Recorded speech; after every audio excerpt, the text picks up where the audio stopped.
Welcome to How to Succeed in the Online U.S. History course. Please note that while this class is listed as Tuesday, Thursday on the syllabus, in reality, the work may be spread out for as many days as you see fit. I'm going to talk to you a little bit about my expectations for each of the kinds of assignments. Every student will read all 15 chapters of The Enduring Vision. This is the process I would pursue to make sure I got the best possible grade. First, I would review the question I meant to answer. Those are linked off the online version of the syllabus. While reading, I would take notes for that question. I would then take and submit the practice test, which you are required to do for the first half of the semester. The practice test may be found on the student website.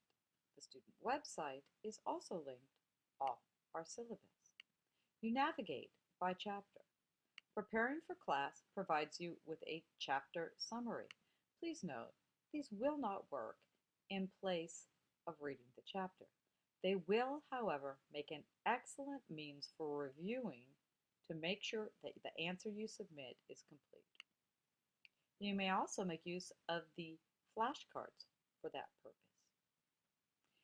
ACE the test contains the practice test.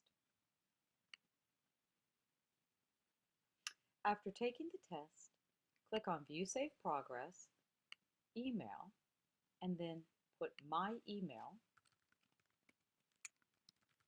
at Rosemont, as well as at minimum your name, so that I know who to credit. If everyone does well for the first half of the semester, you will not be required to continue taking these tests. If people are scoring below 70% on these tests, we will continue to take them all semester. Although you've taken notes while reading The Enduring Vision, you will need to draft, revise, and polish your answer, making sure to submit it by midnight on the due date noted on the syllabus. You'll notice I put by midnight twice in here. Somebody will invariably turn it in at 5 minutes past midnight and then get upset when I say it is late. My expectations are that the answer will be between 250 and 400 words. That is about a page to a page and a half. It will be well organized, which is to say it will be more than one paragraph, and it will have specific examples and supporting quotations from the textbook. Because I have given you the source, all you need to do to cite your sources is to insert a parenthetical page number. Please note, you will be submitting this via Turnitin. I will provide you with a separate podcast if you've never used Turnitin, which seems unlikely at this point in your college career. Most of you are aware, Turnitin is a plagiarism software. It will catch any instances of you using words from the textbook without attribution, you using words from Wikipedia without attribution, you using any sources from anywhere on the internet or in most published books. You can check to make sure you haven't inadvertently plagiarized by viewing your originality report. You have, as you know, 3 options for working with primary sources, the material from which historians make history.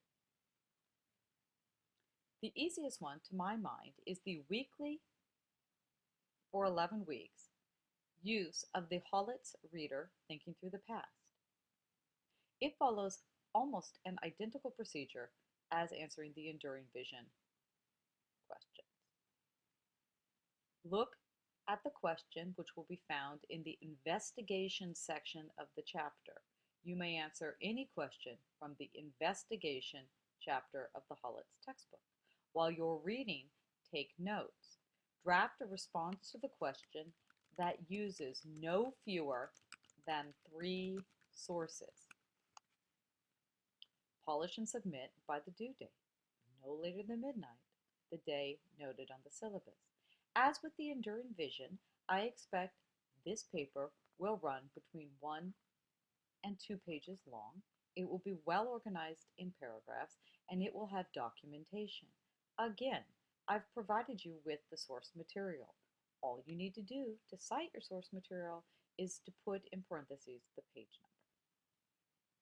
If you choose to do the longer interactive assignments, some of which involve video and some of which involve using interactive websites to read documents, you need to realize that you will have to watch a video that will run for at minimum 1 hour. Some are as long as 3 hours. You will find them linked off the blog or the online version of the syllabus. And you will see that there are links inserted where you start treeing off and specific questions. You will need to include quotes from the readings as well as specific references to the video. You would insert minute and second from the video to cite that. Again, I gave you the video, so that's all we need in order to have the citation. If you were citing one of the pages, you would cite what is hyperlinked here. So virtual Jamestown, rebuilt church, background, interview, clues, and evidence. In each, you need to use at minimum 3 sources. You will need to draft, revise, polish, and submit the response by no later than midnight on the date indicated on the syllabus. So far, nobody has indicated that they would like to do the digital history option. This makes me sad. I love digital history. However, should you decide that you would like to do the digital history assignment, please let me know, and I would be happy to fill this section in here.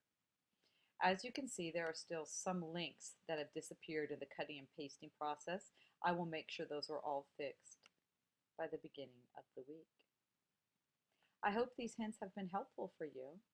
Please know that I'm always happy to look at drafts of your responses if you can complete them in a timely fashion. Thank you.